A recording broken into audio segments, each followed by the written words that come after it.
Do penguins eat peaches? Hi, I'm Catherine Erdley. You're listening to the Resilient Retail Game Plan podcast, and I'm your host, as well as the founder of the Resilient Retail Club, which is my membership group and mastermind for product businesses. You can find out more at resilientretailclub.com. Do penguins eat peaches? Have you ever wondered that? Maybe not, but have you ever been really curious about something and set out to get the answer? Maybe you've been wondering, will my customers buy this? Will they like this new product line I'm developing or purchasing in? Or what, quite simply, do my customers want to see from me? We often get told that we need to talk to our customers to understand them. It's advice I've certainly given out a lot in my lifetime, for sure. But what do we actually say? How do we even figure that out? And how do we get people to share information with us that is genuine, true? How many times have you maybe asked people, do you like this? And they've all said yes, and then nobody bought it. If that sounds familiar, or if you've ever wondered how best to get information out of customers and to satisfy that curiosity, then you definitely want to listen to today's episode. I'm joined by Katie Tucker.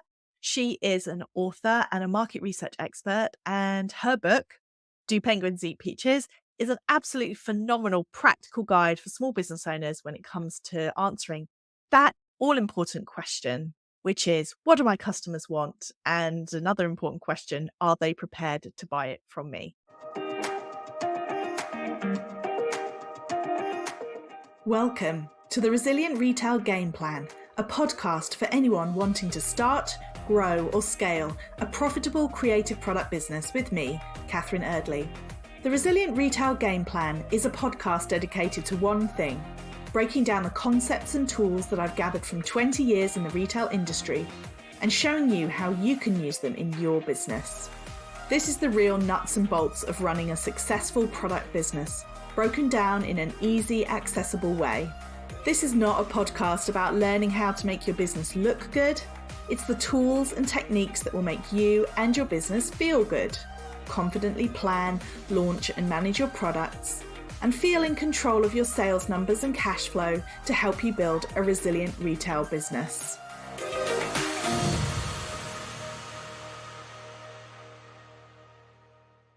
Katie, welcome to the Resilient Retail Game Plan podcast. I'm so excited for our conversation today. Do you want to start us off by introducing yourself and what you do? Yeah, so I am Katie Tucker and I am an author, I like to say that now, and a Got the book here. business consultant.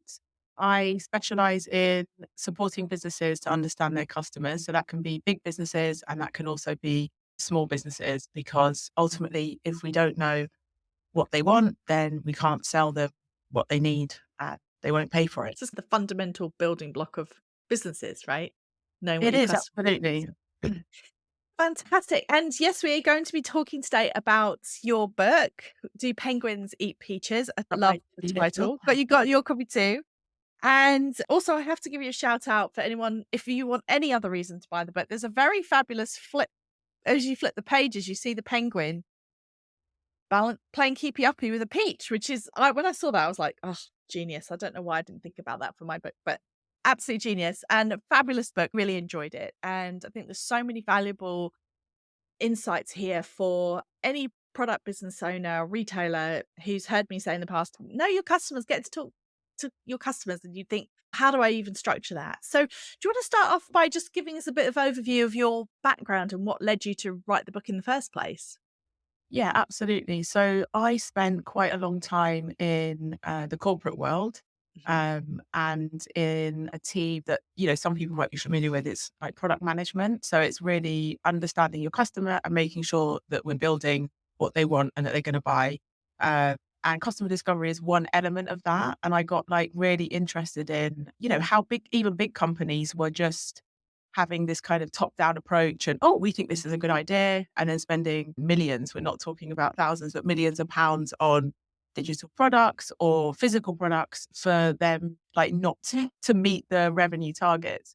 And then I quit that job and I thought, I really want to do something different. I went traveling for a year with my family. And when I came back, I was thinking, what am I going to do? Like that sounded like a good idea at the time, quit the corporate jobs. And then I started thinking, what part of my old job could I pull out and that could be really relevant for smaller businesses? Because there just wasn't really any books out there that you'd want to read really, Mm. or advice even on social media at the time, Instagram when I started, around this particular topic. As you say, Catherine, in any book about how to build a business or launch your startup, there's always going to be a chapter saying understand your customers. But there was very few resources and information on how to do that. Is because Mm. it's not just there is a way of doing it, and there is a right way and there is a wrong way of doing it. And so I think for me it was really key to break down what does good enough look like for a small business that doesn't have necessarily big team or big budgets, and to empower smaller businesses to be able to do some of this stuff by themselves without feeling too overwhelmed. Which I think is, yeah, I think it's absolutely brilliant the way you've mapped it all out, because that is often the challenge, isn't it, in terms of knowing how to structure the conversation? Because if you say to somebody, "Do you think this is a good idea?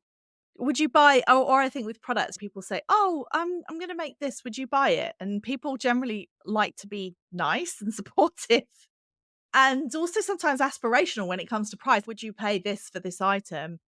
And so it's really hard to get to the truth of it if you don't have a structure, if you don't have something like "Do penguins eat peaches" to help walk you Yes. through. No, So absolutely, Catherine.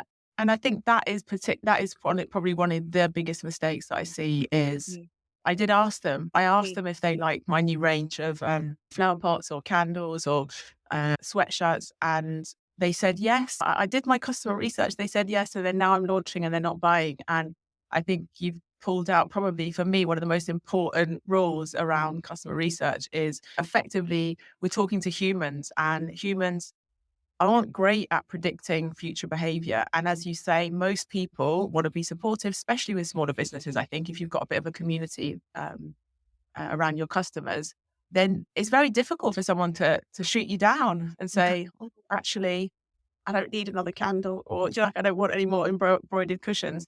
So I think just that one of the chapters in the book does talk about what are those questions that we can actually try to get closer to the truth. And yeah, I'm sure you remember, Catherine, that's all about exploring actual behavior and past behavior, as opposed to saying, I've got a great idea. It's all in the future. Everyone's healthier, takes their vitamins, goes to bed earlier in the future. But actually, if we ask us, drink less, drink more water. But if we actually honest with ourselves and someone says, okay, talk me through your routine last week. And you're like, oh, I didn't go to the gym, probably had a glass of wine every night. So we're yeah. not very faithful. So it's crucial that we actually look for actual behaviors and talk about purchases that they've made over the last week or the last month.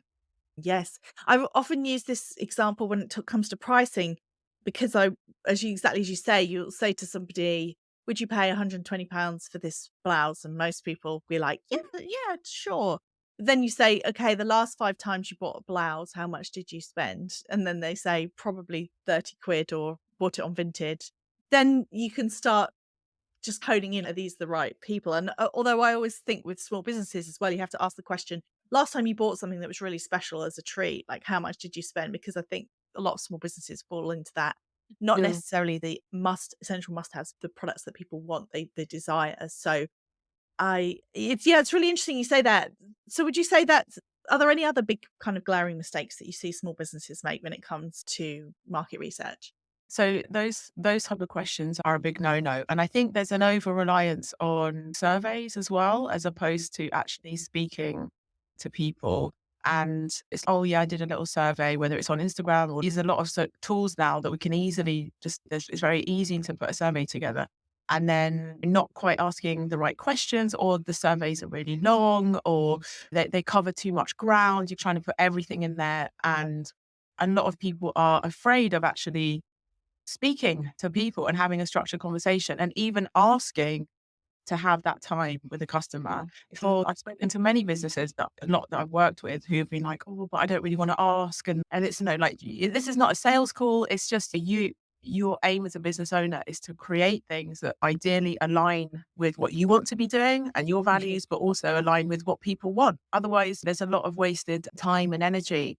I think, yeah, for me, it's that actually setting up structured conversations. Like I like to call them customer conversations to not be like interviews. Sounds a bit sometimes scary for some people, but those draft 3 to 4 questions, ask for 30 minutes, speak to seven people. That 7 people you already learn so much.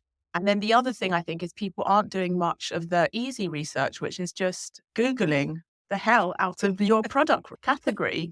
I think one of the examples in the book is around candles. I always come back to candles. I don't know if I feel like it's a good representation of some of the smaller business kind of type Mm, lifestyle products. There's research out there. People, associations, trade bodies are pumping out research on trends. And so it's very easy for us smaller businesses to tap into that. So they've got big research teams, big resources, big sample sizes, and we can reap the benefits and actually say, oh, actually the candle market is booming. Like I looked mm. at and which regions and what type of candles. And so you can like, don't forget either to just do some good old research online. Yeah, that's a great point. So it we tend to think about talking directly to the customers, but there's so much already out there. And I thought it was really interesting actually in the book. One of the points you made was actually against doing focus groups because you said that's something you need to be really skilled in to get the best results out of. Yeah, no, I think it's a false economy. I think we think, oh, we just do it in one hit and we'll invite 5 to 10 people. But actually, it's just the dynamics of a group difficult to Mm, manage, I think, when you're not as skilled or trained. Because what tends to happen is groupthink. Somebody will say something, then everyone nods. Some people are more likely to be confident speaking in front of a group, so they tend to get the most airtime. And then you don't really hear the nuances of the voices and the opinions. I think for things like maybe tasting, or there's probably some scenarios where it can be done. But I think it's just to be really careful that you're not basing everything on that, what comes out of that group, because I think it can be skewed. And I think if we think about ourselves in group settings, if you're in a group with your friend, there's always one that's louder, or, you can't really mm, get the truth out of the group that way. So I always say that just be wary not to just, oh, I've done my focus group and everyone liked it. And then actually, yeah, that's not necessarily going to translate right. into sales. Right. Whereas if you'd spoken to each one of them individually, you might have had a better chance of uncovering how they all felt because they didn't necessarily want to contradict the loudest voice in the room. Absolutely. And also you're talking about price there, Catherine, as well. So if you're introducing price into the equation, then some people might be quite, oh yeah, I'd pay £130 for a blouse. But then some people will be like, oh God, no way, I wouldn't do that. But like maybe I feel a bit awkward saying that in that situation. So yeah, no, like I also spent £130 on blouses. Um, so yeah, that was a great point that you made actually, Catherine. And there's a great lady called Teresa Torres that I quote quite a bit in the book, and she works mainly for bigger companies.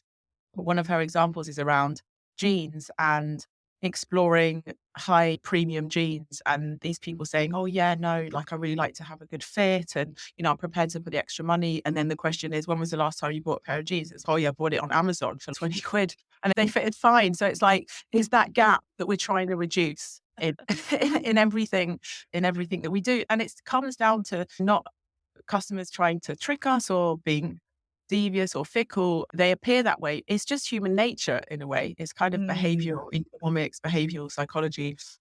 And to get to the bottom of that, yeah, there's just different ways of doing it. And I think once you start getting to a routine, it doesn't have to be practice makes you a more skilled interviewer. So you're not going to get all the first ones right. But if you just prioritize those touch points intentionally, like over a year, over 6 months, think, I'm going to speak to a couple of people here, there, and you'll just build that confidence. And once the mm, information starts coming in, you think, wow, like I wouldn't have known this. We think yes. we know our customers. I think that's another thing that is, a shame and a barrier. It's, oh no, but I was my target market when I started my business. I know what these people want. And that's a big mistake because things change, customers change. If it comes along, changes everything. And I think I think it's part of being a business owner is, it's out of respect for our customers, really. Like, why would we be just guessing, and passion alone is just not enough. You can be so passionate about your business, but that doesn't guarantee that someone's going to buy your organic sweater range. It doesn't work Mhm. like that. So I think if you want to, it just reduces the risk. I always say market research doesn't eliminate all risk, but it reduces the risk of things going sour or things ending in tears. Right. Yes, I can see that it just helps you just sense check yourself. I remember when I first started the business, I was going to all of these kind of start your business seminars, and one of the people said that you should talk to 100 people about your idea before you start. Although he didn't give pointers, so if he that's what's so great about the book is about what do penguins eat peaches is you can actually get those pointers on how to structure those conversations. Which brings me on to my next question, which is if we could run through a scenario for a minute. Imagine you're a business owner and you're thinking to yourself, okay, I've got this idea for a new product. And before I launch it, I'd like to do some customer research and I'd like to really just validate this idea. And you talked about just structuring these questions, structuring these conversations. So let's say, okay, we're going to go ahead. We're going to talk to a range of customers. We're going to get them on a call. I thought one of the interesting things, mistake I've made in the past, to be honest, was you said don't reward them with something from you, from your business. So you should, and so for example, you might offer them a gift card to an unrelated business rather than saying, hey, if we do this talk, then you can have something from me, because then it almost sets up this awkward. Like, they owe you something or that it puts a bias. And that's basically from like the Market Research Society best practice guidelines. And yeah, you can understand why that would be the case. It just makes it a bit more neutral. It's Yeah. So you're in this position, you think, okay, I want to go ahead, I want to have these conversations with people. I'm going to offer them a voucher, so I'm not setting up this kind of conflict of interest. And then there are questions that you ask, but you don't want to start off with, do you think this is a good idea? That's not going to be helpful to you whatsoever. Do you think do you like this product? That's completely opposite end of the spectrum. So what you want to do is understand about, okay, what do you currently do you start with the problem? What are you currently doing to solve this problem, as it were? Or how do you structure those conversations so that at the end of it, you've got useful information, if that makes sense?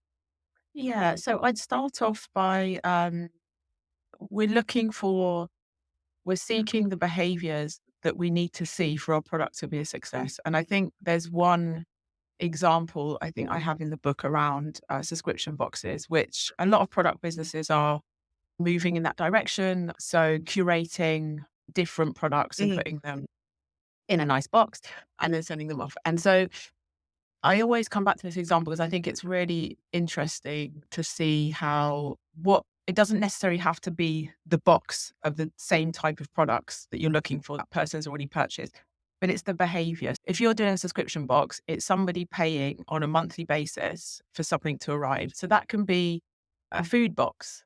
It could mm, be a wine box. It could be a beer box.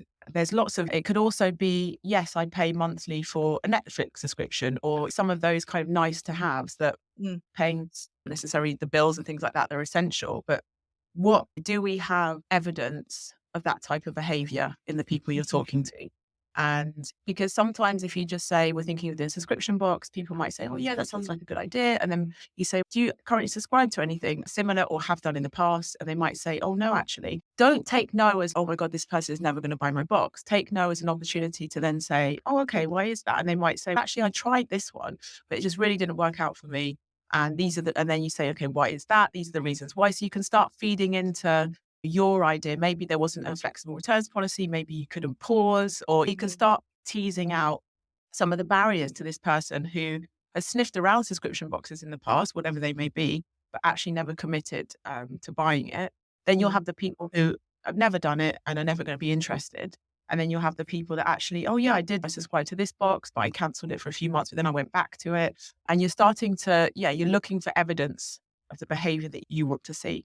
And then in terms of the category, I think that's where you can start exploring it's not just problems, is it? It's desires. mm, Problem is a big umbrella term that not everything has to solve a problem, but it has to meet some kind of need in a person to go out and purchase something. So you can explore that as well with questions. So let's say it's a wellness product box, for example. So you have maybe some creams, you have maybe inspirational books in there. So like anything to do with like mental health and being, then you can start asking how they're feeling at the moment. Like, how do they look after their mental health? What type of things do they do? So they might say, oh, I go to the gym or I meditate. So you start building a picture of other types of things.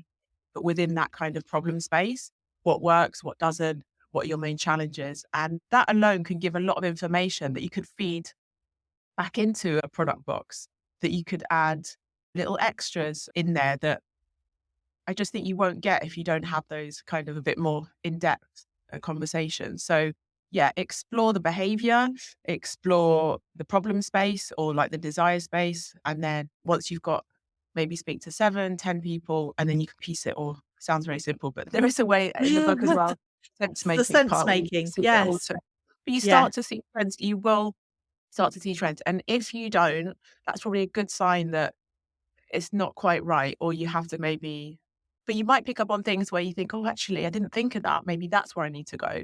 But you won't know until you start speaking to people. And I think it can be scary because what happens if people actually don't have the behaviors that you want to see for your product? It can be disheartening. As solo Mm, businesses, I think, product businesses, there's a lot of work that goes into sourcing and creating elsewhere, like then stock management. This is hard work. Like product businesses, like I take up their hat to them because it is really hard work. So sometimes when you have a good idea, it can feel safer not to ask because right. there's a bit of ego involved and the fear of failure but it's better to know all this stuff. And if you get into a routine, it just becomes like an experiment, like being a bit like a scientist, like what's going to work, what's not going to work. If it doesn't work, it is not the end of the world. Like some of these vaccines would not have been created if there wasn't like a million failures to get to the Mm, right combination. So I do talk about that kind of scientist and explorer's mindset, which can alleviate some of that pressure of being a solopreneur and feeling like it's all on us. And we start getting confused with our own ideas and ourselves, where we want to put them mm. outside of ourselves, something to test. It's not us. If it doesn't work, it's not a huge failure on our behalf. Yes. Yeah, that's really great advice. Thank you. And yes, I love the description. There's a whole chapter on sense making. So that is looking for patterns after you've talked to somebody, you've had those in-depth conversations, which I thought was absolutely brilliant because again, that is like a piece of advice we often get given about go talk to your customers, but then this is really about how you then process that information afterwards. So it's really good. I wanted to just ask you one final question, which you do touch on in the book, but I'd love to just explore it with you here, which is this notion of your vision as the business owner versus what your customer wants and how, and like finding that sort of push pull between the customer, your vision for what you want to offer the customer versus what the customer's telling you, because it can be quite derailing if you follow. Some people find it really distracting to have almost too much input from the customers because then they go, oh, well, maybe I should do this or maybe I should do that. And the phrase that often comes up is the famous Henry Ford quote, which he says, if I asked people what they wanted, they'd have said they wanted faster horses, right? Which you mentioned in the book. And just what's your general thoughts about that, about your vision as the business owner versus what you're hearing from your customers and how to take that customer insight without getting too pulled off track? Yeah, I think that's a really good question, Catherine. And I think it's a tricky balance. And I think maybe towards the end of the book, I've got a chapter on like when not to listen to customers. And Mm, there's a bit of that in there when you have some values and some things that customers want might not align with that. I think we have to be confident and validate the broader vision that we have. If it's to be, a sustainable product brand, for example, and that's something that you're weaving through, that's very personal, and there will be customers out there that also care about that. So then it's about attracting the right people. And mm, there will be people who will say that's too expensive. Like I'd be happy to have it cheaper and that it's made in a country where they don't care as much about environmental and ethics and things like that. And those can be customers for another business. So I mm, think it's having confidence in your kind of overarching idea. And I think that there's products and customers for everyone, but just finding that sweet spot can take a bit of, as you say, a bit of push and pull at the beginning. mhm, And I think I always say, at least hearting in the same direction. What are your mm, core values? I care about people. I care about the planet. Just to give one example around the sustainability element, or I care about diversity. And so I want to be a neuro inclusive business. So that there are big themes out there that you will want to hold on to, and those can be a bit like your North Star or your guiding star in a way. Um, and then you will no doubt, by talking about that attract the right customer. They Mm, will want to be, and then you can explore further the details of, okay, what products does that look like? What products and services could be underneath that type of thing? So I think it's iterative in a way. I don't think it's ever finished. And sometimes you'll be moving a little bit further apart and you'll think, oh, actually we're diverging here. And then, yeah, okay, do I want to go in a different direction and have a different kind of customer base? Or do I want to go closer to the people that I had at the beginning? Because customer base has changed. I don't know if that really answers your question, Catherine, but it's, I'd say, iterative, and start out with some strong intentions that you have, and then go find people who align with that, I suppose, to start with. And then people, if you're talking about it in your marketing, if it's reflected in your products, in the packaging, then the customers that want that will come to you. But it's like a bit of a dance, I'd say, between the yeah. owner and the customer. I can see that. No, I think that's a great point. So if your values are strongly, as you said, that if you want things to be recyclable, so biodegradable packaging, things like that, and every customer that you speak to, or the majority of customers you speak to, say, "No, I'm not bothered about that," then it doesn't mean that's not still important to you. So then you have to ask, do I even have the right customer base if they all, like you Don't say, care. that they all Yeah. don't care. So what's Yeah. happening with my No. sample size, rather than saying, "Okay, I guess I shouldn't do biodegradable packaging, even though that really upsets me personally." Absolutely. I think that's a really good example. And I think something I like to talk about as well is how we nudge customers along to Mm, align with like broader values that I think we can all buy into. It's very rare that you'll find someone that says, "Oh my God, I absolutely hate anything to do with sustainability, and I don't care about the planet. I don't care if the ice caps melt." But there's obviously always a gap between the intention and then the reality of where you spend your money, especially in a like financial crisis and things like that. So sometimes I think, like in that example, you could have your kind of full-on biodegradable range, but you could also think about, how do I nudge the others along mm, by making smaller steps mhm, for them around sustainability, or having pledges alongside it. Every time they buy something, even if it's not recyclable, there's like a 1p to plant a tree, or I don't know, but there's different creative ways. Obviously, that takes a lot of work and you might not want to do that straight away. You just want to focus on the people that actually care and really care mhm, and are prepared to pay to care. But for bigger businesses, I think that is something that they can afford to do, is to also, through their offerings, especially big brands, nudge behavior towards what we'd see as more like wholesome, whether it's like healthier or, you know, less stressed or better for the environment. I think there's some principles that brands have quite a big influence actually in mhm. nudging the behavior. But yeah, I think it's that sweet spot of finding what lights your fire and what customers want. And I think it's not always a straight line to get there, Catherine. We Fantastic, should thank you. try. We should be trying. We should be at least knowing what our customers want, right? Yes. Yeah. Yeah. I love it. Thank you so much. I really enjoyed our conversation. So, of course, go buy Do Penguins Eat Peaches? Which I love at the end, in case anyone's sitting here thinking, "Do penguins eat peaches?" The Yeah. answer, or answers, are in the book. Yeah. So you have to read it to find out. And also, I'd like to say as well, you're a great storyteller. So every chapter starts with a story, which is brilliant. And so it's a really interesting read and not dry at all. So if you listen to the podcast, you've ever wondered what your customers are thinking and want a better, more structured way to find out, definitely read the book. And Katie, where else can people connect with you? Yeah, so I'm on LinkedIn, just under Katie Tucker. I'm at Product Jungle on Instagram, but my main hangout is my newsletter, which is Jungle Juice, Catherine, that comes out every Monday. And it's all about tips to understand customers better. It's basically that those little stories at the beginning of the chapter are extracts from the newsletter, Jungle Juice, because I think it's really important not to make market research. Like, just hearing the word, sometimes people go, "Oh, okay, stop talking already." There's no, market research is ultimately at its core understanding people. And so I think that's quite an interesting topic. So where do they sign up for Jungle So Juice? yeah, on my website, so it's productjungle.co.uk/newsletter. And you can sign up there. And there's also, if you sign up, there's like a free sample of the book to have a look at. So you can try before you, right? If Catherine hasn't already, we haven't convinced you already today. Exactly. Fantastic. I've just flashed up here the link, and I'll pop it Great. into the show notes. And thank you so much for joining us. Thank you. Thank you so much, Catherine. Thank you so much for listening. I do highly recommend Katie's book, Do Penguins Eat Peaches? You can get it on all good bookshops, including bookshop.org, who do amazing work supporting independent retailers as well.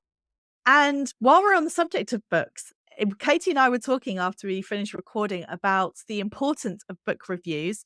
And it reminded me that this year, one of my goals is to ask people nicely if they will leave a review of my book, Tame Your Tiger. So if you have purchased a copy or have received a copy and have enjoyed it, I would absolutely love it if you would head over to Amazon.com. It is the only place that you can leave book reviews, unfortunately, but it does make a massive difference in its discoverability on the platform. So do please head over and leave me a review. I would be hugely appreciative.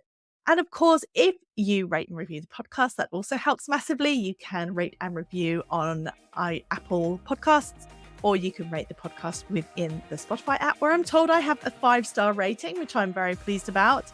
And of course, if you follow or subscribe to the podcast, you'll be the first to know about every new episode that comes out every Thursday morning. See you next week.